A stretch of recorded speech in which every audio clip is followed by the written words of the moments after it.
धन होने से क्या समस्या होती है। तो आज इस बात को हम लोग यहाँ पे इस वीडियो में लेते हैं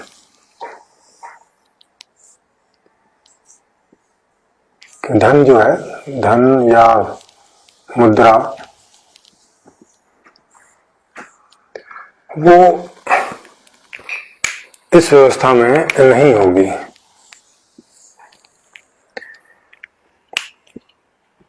क्यों नहीं होगी? कि मुद्रा होने से क्या होता है, मान लिया आपके पास मुद्रा है, मेरे पास मुद्रा है, सबके पास मुद्रा है, तो मुद्रा होने से हम एक दूसरे से ही लेन देन कर लेते हैं। कुछ भी खरीदना बेचना हो हम लोग एक दूसरे से कर लेंगे, और जो सिस्टम इसमें इन्वॉल्व है उसको ये बात पता नहीं चलेगी कि किसने किस बात की डिमांड की, किसने क्या खरीद लिया, किसने क्या बना दिया, कुछ मालूम नहीं चलता उसमें उसको। और ये मालूम ना चलने से सिस्टम के लिए ये नामुमकिन हो जाता है ये जानना कि उसके देशवासियों की या उसके नागरिकों की क्या क्या मांग है और कब कब क्या क्या वो मांग कर रहे हैं या करते हैं, और वो कैसे पूरी कर रहे हैं। क्योंकि वो सब उनके ऊपर ही छोड़ा होता है कि भाई आप ही प्राइवेट रूप से अपने आप ही फैक्ट्रियां लगाओ, कोई भी चीज प्रोड्यूस करने के लिए, प्रोडक्ट बनाने के लिए आप ही अपने स्कूल चलाओ, पढ़ो, और आप ही उसमें अपना जॉब करो और करते रहो, हमें बस खाली टैक्स देते रहो, जिससे वो जो सड़क बिजली पानी के जो भी उनके काम रहते हैं उनको वो कर देते हैं बस। तो इसमें समस्या ये रहती है कि इसमें सिस्टम को कभी भी नहीं मालूम चल पाता कि कौन कितने डिमांड कर रहा है, क्योंकि लोग आपस में कर लेते हैं और सिस्टम उस बात को कभी ये समझ नहीं पाता कि मेरे देशवासियों की कुल मिला के सारी चीजों में कितनी डिमांड है। तो अब यदि उसको डिमांड ही मालूम नहीं चलेगी, यानी कि मांग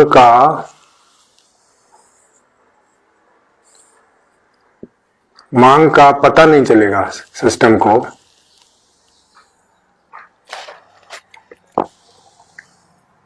तो जब उसको मांग का ही मालूम नहीं चलेगा तो इससे क्या होगा कि जैसा कि अभी मैंने आपको समझाया कि जब उसको मांग का ही नहीं मालूम है तो वो उसका प्रोडक्शन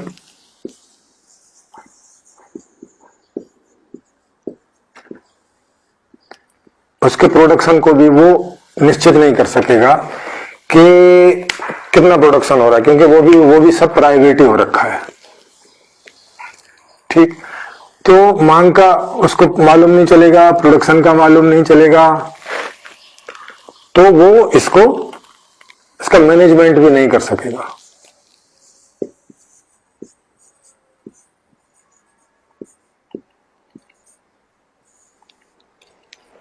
तो वो जब इसका मैनेजमेंट भी नहीं कर सकेगा तो इस वजह से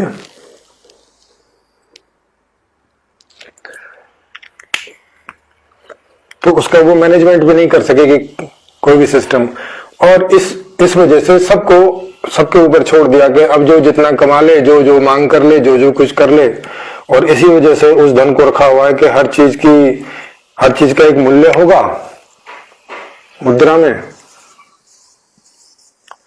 एक मूल्य होगा, उसको जो कोई चुकाएगा तो दूसरे से उस वस्तु को प्राप्त कर लेगा, वो उसको चुकाएगा तो वो उस वस्तु को प्राप्त कर लेगा, ऐसे चलता रहेगा। लेकिन इसमें समस्या यही होती है कि मांग का सिस्टम को कभी भी पता नहीं चल पाता, तो वो प्रोडक्शन का भी वो सेट नहीं कर सकता और वो फिर मैनेजमेंट नहीं कर सकता, क्योंकि कोई भी मैनेजमेंट करने के लिए उस सिस्टम में किस वस्तु की कितनी मांग है वो उसको पता होना चाहिए, तभी वो उस हिसाब से प्रोडक्शन और आगे उस हिसाब से फिर वो डिलीवरी उसकी कर पाएगा। और इसकी वजह से क्या होता है कि ये मुद्रा होने की वजह से ये सब हो नहीं पाता, क्योंकि अगर मुद्रा रखी सरकार ने तो ये हो नहीं पाएगा, उसको पहले मांग लेनी पड़ेगी। दूसरा, एक तो ये कारण हो गया, दूसरा ये कारण हो गया कि अगर आप वस्तुओं का मूल्य रखते हो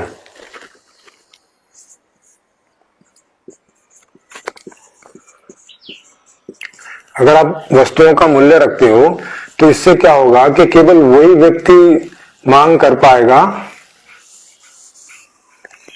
जिसके पास धन होगा, जिसके पास पैसा होगा। अब अगर किसी के पास पैसा नहीं है, जैसा कि आप देख ही रहे हो कि 90% से अधिक लोगों के पास पैसा नहीं है,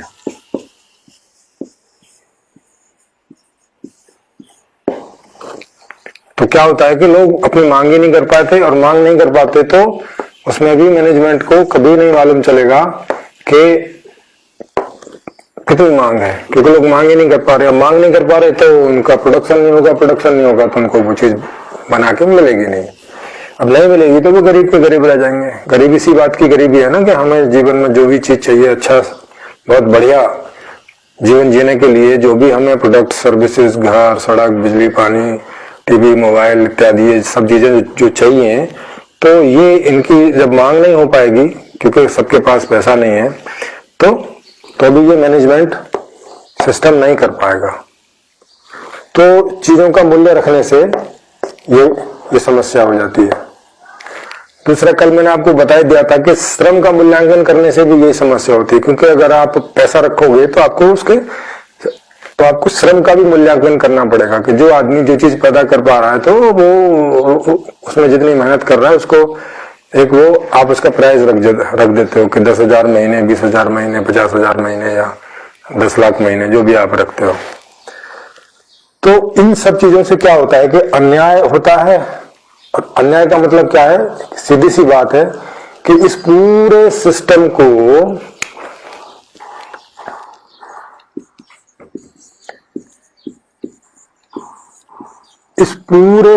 को लाने का, बनाने का, अपने जीवन में चलाने का कोई उद्देश्य, कोई अर्थ नहीं बचता।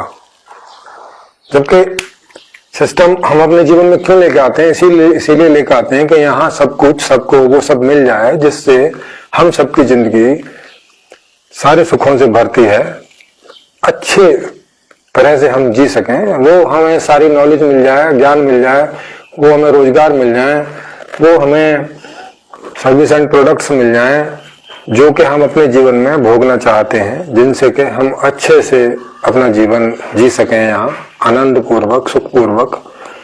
वो सबके लिए हमने ये सिस्टम बनाया होता है। उस सिस्टम में चाहे हम अर्थशास्त्र लेके आए, चाहे हम पॉलिटिकल कोई मॉडल लेके आए, चाहे कोई सोशल मॉडल लेके आए, चाहे कोई पॉलिसीज लेके आए किसी भी प्रकार की, वो सब हम इसी ध्येय से, उसी उद्देश्य से बनाई होती हैं कि यहाँ सबको सब कुछ मिल जाए, जिनको जो भी जब चाहिए।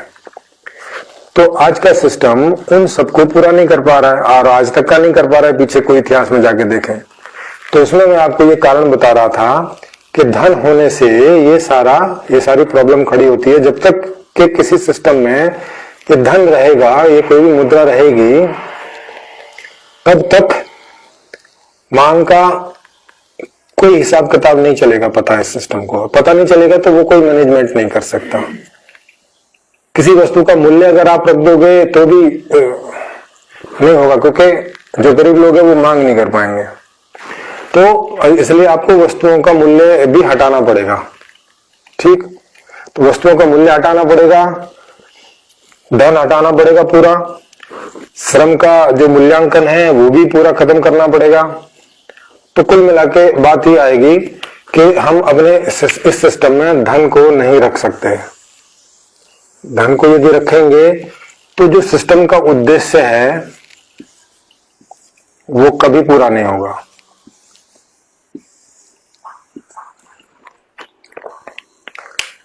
अब इसको पूरा करने के लिए क्या जरूरी है? इसके लिए पूरा करने के लिए जरूरी है कि हम सिस्टम में से धन को निकाल दें।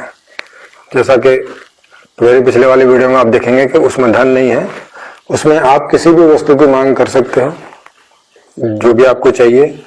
वो मांग सिस्टम के पास पहुंचेगी, क्योंकि वहां पे सारा प्रोडक्शन सिस्टम ही कर रहा होगा। सारी मांगों को कलेक्शन सिस्टम ही कर रहा है, सारा प्रोडक्शन सिस्टम ही कर रहा है, और उसकी डिलीवरी भी सिस्टम ही कर रहा है। यहाँ सिस्टम से मतलब है कि एक आर्थिक ढांचा है पूरा, जिसमें एक ऐसा सिस्टम है कि सिस्टम आपको आपकी रुचि का रोजगार दे रहा है, आपकी रुचि के आपको प्रोडक्शन सर्विसेज दे रहा है, और आपकी रुचि का आपको ज्ञान या एजुकेशन वो सब दे रहा है। तो वो उसका ऐसा सांचा उसने इस सिस्टम में ऐसा सांचा सेट किया है कि जिनको जो एजुकेशन चाहिए उनको वो एजुकेशन मिल जाए, जिनको जो रोजगार चाहिए उनको वो रोजगार मिल जाए उनकी रुचि के हिसाब से, और जिनको जो भोग और सामग्री चाहिए वो उनको उनकी रुचि के हिसाब से उनको वो भोग सामग्री मिल जाए। तो इसमें हर आदमी कहीं ना कहीं कोई ना कोई प्रोडक्शन कर रहा होगा या कोई सर्विस दे रहा होगा, हर आदमी मांग कर ही रहा होगा। और ये जो प्रोडक्शन और सर्विस है ये 25 से 50 साल के बीच के जो लोग हैं वो कर रहे होंगे, मांग सभी कर रहे होंगे इस सिस्टम में, और जो मैनेजमेंट है उसमें भी लोग हैं जो काम कर रहे होंगे। तो ये इस तरह का एक प्रारूप है। तो इससे पिछले वाला आप वीडियो देखेंगे उसमें वो मैंने सारा दिया है। यहाँ पे मैं इसी बात पर केंद्रित हूं कि धन किसी भी सिस्टम में होने से क्या समस्याएं होती हैं और वो क्यों नहीं होना चाहिए, वो मैंने आपको यहाँ वो कई तरह से बता दिया। किस तरह से बता दिया कि एक तो धन होने से सिस्टम आपसे मांग नहीं ले सकता, नंबर एक। दूसरा कि वस्तुओं का मूल्य रखने से जो ओरिजिनल मांग है वो नहीं आएगी कभी भी, क्योंकि गरीब लोग मांग कर नहीं पाएंगे। तीसरा हो गया कि श्रम का मूल्यांकन नहीं कर सकते, क्योंकि श्रम का मूल्यांकन तो ऐसे भी संभव नहीं है, मैंने कल के वीडियो में बताया, तो उससे अन्याय हो जाएगा। तो मुद्रा रखने से क्या होता है कुल मिला के मुद्रा आप रखेंगे तो इससे सीधा सीधा अन्याय को आप जन्म देंगे यदि आप मुद्रा रखते हैं तो और यदि आप न्याय करना चाहते हैं तो आपको ये मुद्रा अपने सिस्टम में से हटानी पड़ेगी, जो कि मैंने जो सिस्टम दिया है उसमें से वो मुद्रा मैंने हटा दी है। अब इसके बाद में क्या आता है, इसके बाद में आता है कि जो सिस्टम है वो सेंट्रलाइज होना चाहिए। सिस्टम के सेंट्रलाइज होने से क्या रहता है कि अभी जैसा आज का सिस्टम है ये क्या है कि कुछ मामलों में सेंट्रलाइज है और कुछ मामलों में सेंट्रलाइज नहीं है।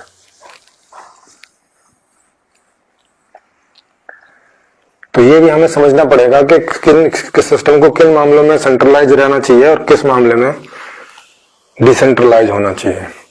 तो इस सिस्टम में अगर मांग करने वाला कोई और है, मतलब मांग कहीं और कलेक्ट हो रही है ना,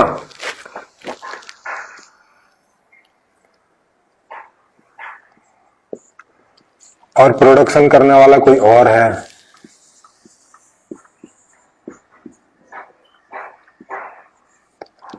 और डिलीवरी देने वाला कोई और है,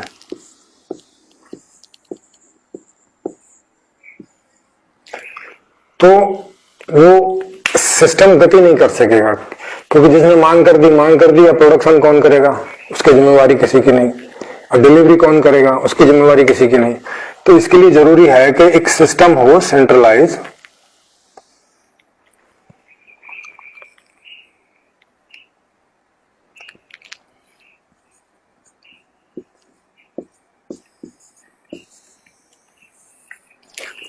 एक सिस्टम सेंट्रलाइज हो जो मांग भी इकट्ठी करे, प्रोडक्शन भी करे और जो डिलीवरी को भी सुनिश्चित करे, और जो जनता है वो उससे ये मांग ली जाए और उसको रोजगार के रूप में रख के ये प्रोडक्शन कराया जाए, और फिर जो भी उससे सर्विस एंड प्रोडक्ट्स बनते हैं वो इस जनता को ही डिलीवरी कर दिए जाए, जनता के द्वारा ही। तो सही में ये सिस्टम बनेगा डेमोक्रेटिक सिस्टम। कैसा बनेगा? डेमोक्रेटिक सिस्टम, जो सिस्टम के रूप में सेंट्रलाइज होगा, लेकिन चूंकि मांग लेगा जनता से तो इस रूप में ये डिसेंट्रलाइज होगा, क्योंकि पूरी जनता को कोई भी मांग करने की छूट होगी, स्वतंत्रता होगी कि वो कोई भी मांग कर सकता है जिस भी बात की उसको आवश्यकता है, जिस भी बात की उसको जरूरत है। और ये मांग इस सिस्टम को प्रोडक्शन करके उसको डिलीवरी करके देनी पड़ेगी। प्रोडक्शन में उसने जनता को ही ह्यूमन रिसोर्स माने मानव संसाधन के रूप में लगाया हुआ होगा, जो 25 से 50-55 साल के लोग होंगे उन्हें, और डिलीवरी करने में भी उन्हें लगाया हुआ होगा। तो ये एक ऐसा डेमोक्रेटिक सिस्टम होगा कि जो अधिकार होगा सारा जनता का, और बाकी यही जनता सब जगह काम कर रही होगी एक सेंट्रलाइज सिस्टम के रूप में, जिसको हम पूरे को एक सरकार बोल सकते हैं। इस सिस्टम को क्या बोलेंगे कि इसको हम कह सकते हैं एक शब्द में कि ये एक सरकार है। जब ये काम कर रही है और सब लोग, पूरी जनता इसमें आती है, कोई एक आदमी सरकार नहीं है, क्योंकि जनता में जो 25 से 50 साल के लोग होंगे वो वही सब जगह काम कर रहे होंगे, वही मांग कलेक्शन करने में कर रहे होंगे, वही उसका प्रोडक्शन करने में काम कर रहे होंगे, और वही उसकी डिलीवरी करने में काम कर रहे होंगे। तो कुल मिला के सारी जनता ही इसमें इन्वॉल्व होगी। बाद में मैं आपको इसमें बताऊंगा कि इसमें जो मैनेजमेंट होगा, जो कि डिसीजन मेकिंग करेगा, वो उसका किस तरह से इलेक्शन होगा उसमें। तो जो राजनीति का मॉडल है, पॉलिटिकल मॉडल, वो आपको मैं किसी बाद में वीडियो में बताऊंगा। यहाँ अभी मैं आपको यही जो अर्थशास्त्र के पॉइंट ऑफ व्यू से बता रहा हूं कि अर्थशास्त्र का जो उद्देश्य होता है वो ये है कि वो सभी मांगे, जैसा कि मैंने अभी आपको बताया कि शिक्षा, रोजगार, भोग, संरक्षण, ये चारों प्रकार की जो मांग है, इनको ये कैसे सबकी इच्छा अनुसार सबको प्राप्त हो जाए, और उसमें कैसा अर्थशास्त्र हो जो कि इन सबको प्राप्त करा सके, मैं उसकी यहाँ पे बात कर रहा हूं। तो उसमें यही चीज होगी, और इसमें सबकी में समानता होगी, क्योंकि यदि हम श्रम का मूल्यांकन करते हैं या वस्तुओं का मूल्य रखते हैं, तो इससे क्या होगा कि समानता नहीं आती है समाज में, समानता नहीं आती है, और असमानता से फिर वही सारे अपराध, और वही गरीबी, वही मुफलिसी, फिर वही जातियां, वही फिर विभिन्न प्रकार की परेशानियां खड़ी होने लगती हैं। एक आदमी अपने आप को बड़ा, दूसरे को छोटा, या दूसरे को बड़ा अपने आप को छोटा, वो सब देखने लगता है, और समाज में सोशल प्रॉब्लम्स, आर्थिक प्रॉब्लम्स खड़ी हो जाती है। दूसरा, मैं आपको इसमें एक बात और बताना चाहता हूं कि इस सिस्टम में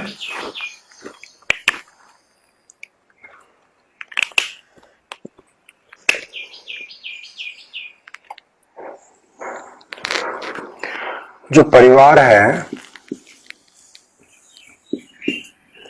परिवार के मान लिया उदाहरण के लिए 6 सदस्य होते हैं। 6 सदस्य में मान लिया 2 बूढ़े माता पिता,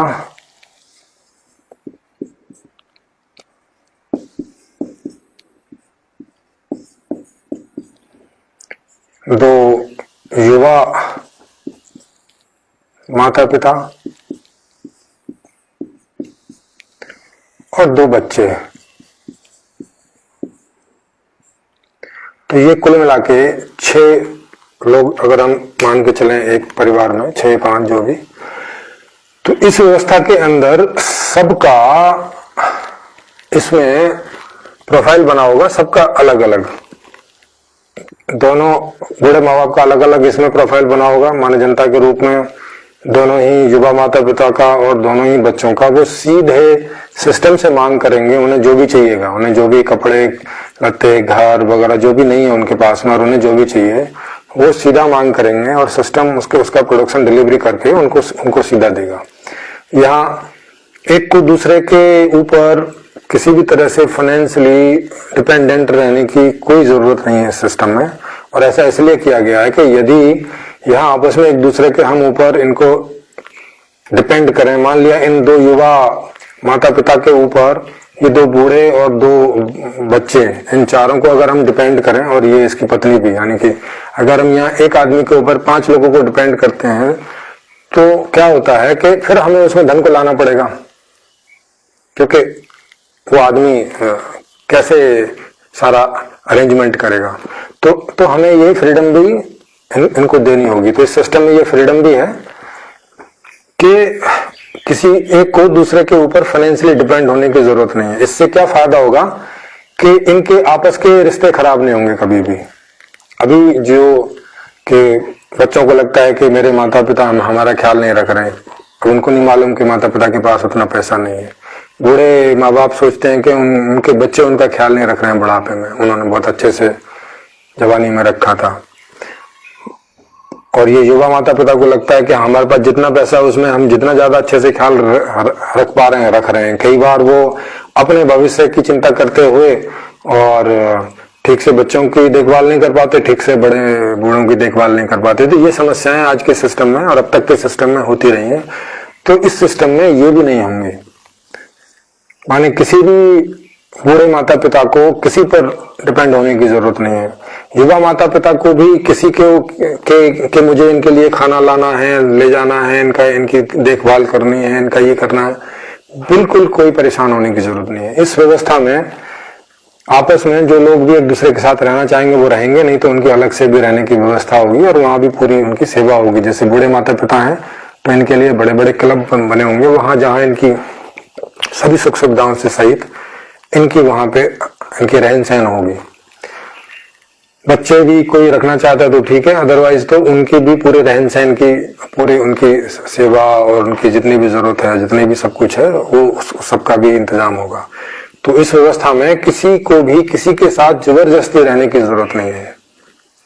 अच्छा लगता है, दिल करता है तो जिनके साथ दिल करता है उनके साथ रहिए, जिनके साथ दिल नहीं करता है उनके साथ ना रहिए। वैसे संस्कृत में आप देखेंगे परिवार का मतलब भी यही होता है कि जिनके साथ हमें अधिकतम रहने में अच्छा लगता है, हम सुखी रहते हैं, तो तब तक हम उसके साथ रहें।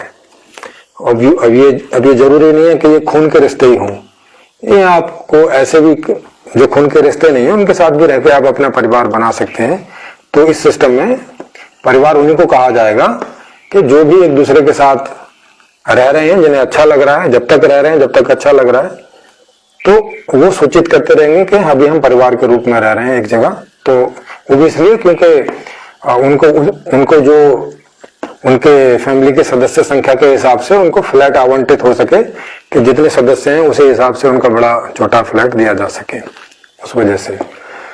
तो ये भी इस सिस्टम में समझ लेने वाली बात है, क्योंकि अभी हमारे जितने भी सारे रिश्ते खराब होते हैं उसके पीछे जब आप जड़ में जाएंगे तो जाएंगे यही कि एक आदमी है परिवार में जिसके हाथ में सारा का सारा धन और पैसा और पूंजी होती है और बाकी सब उसके ऊपर डिपेंड करते हैं, वो चाहे छोटे भाई बहन हो, चाहे बूढ़े माता पिता हो, चाहे जो है बच्चे हों।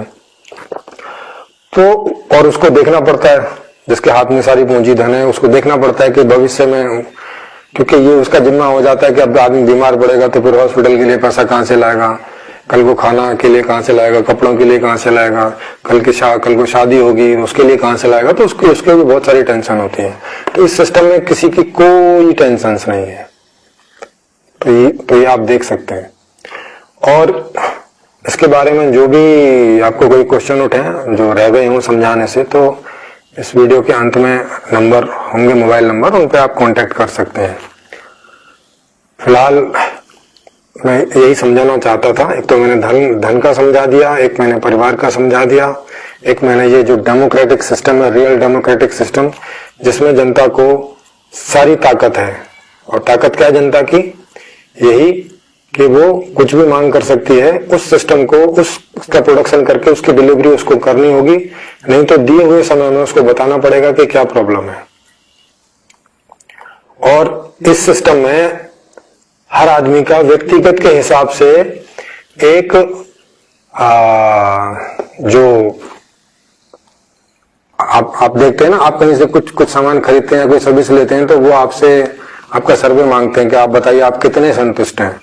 तो इस सिस्टम में हर मांग और डिलीवरी के साथ में जैसे ही उसकी डिलीवरी होगी आपको, आप अपने संतुष्टि का एक मानक देंगे। एक के 5 में से आप कितना दे रहे हैं? बहुत संतुष्ट हैं, ठीक ठाक संतुष्ट हैं, एवरेज संतुष्ट हैं, संतुष्ट नहीं है, या बिल्कुल संतुष्ट नहीं है। इस तरह के 5 स्टार होंगे, तो उसमें आप 2 स्टार, 3 स्टार, 4 स्टार, 5 स्टार, कौन सी उसको रेटिंग दे रहे हैं। तो वो रेटिंग जो है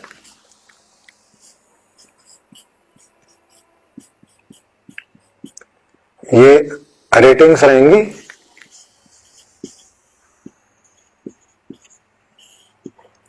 तो इससे इस सिस्टम को और बाकी सबको भी पता चलता रहेगा कि ये सिस्टम कितनी संतुष्टि दे रहा है उस जनता को। वो इस बात को कोई भी कभी भी जान सकेगा, यानी जनता में से कोई भी आदमी, क्योंकि ये एक ओपन पूरा प्लेटफॉर्म होगा नेट पर, और इसमें कोई भी आदमी कभी भी देख सकता है कि ओवरऑल देश में जो जनता की रेटिंग है वो कहाँ पहुंच रही है। 4 पे पहुंच रही है, 5 पे पहुंच रही है, 3 पे है, 2 पे, ये भी, और व्यक्तिगत रूप से भी देख सकेगा।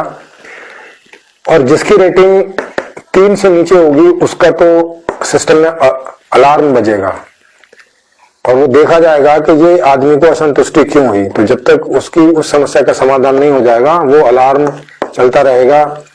जो भी उसके उत्तरदायी होंगे, जिनकी भी वो जिम्मेवारी होगी, तो वो अलार्म सबको पहुंच जाएगा, जनता में, सारी जनता को पता चल जाएगा कि कहीं पे कोई गड़बड़ हो गई है। तो ये इस तरह का पूरा एकदम ऐसा सिस्टम होगा इंटरनेट पर जो कि मतलब क्लियर होगा, उसको कोई भी देख सकेगा। कभी इसमें कभी भी कुछ भी ऐसा नहीं है कि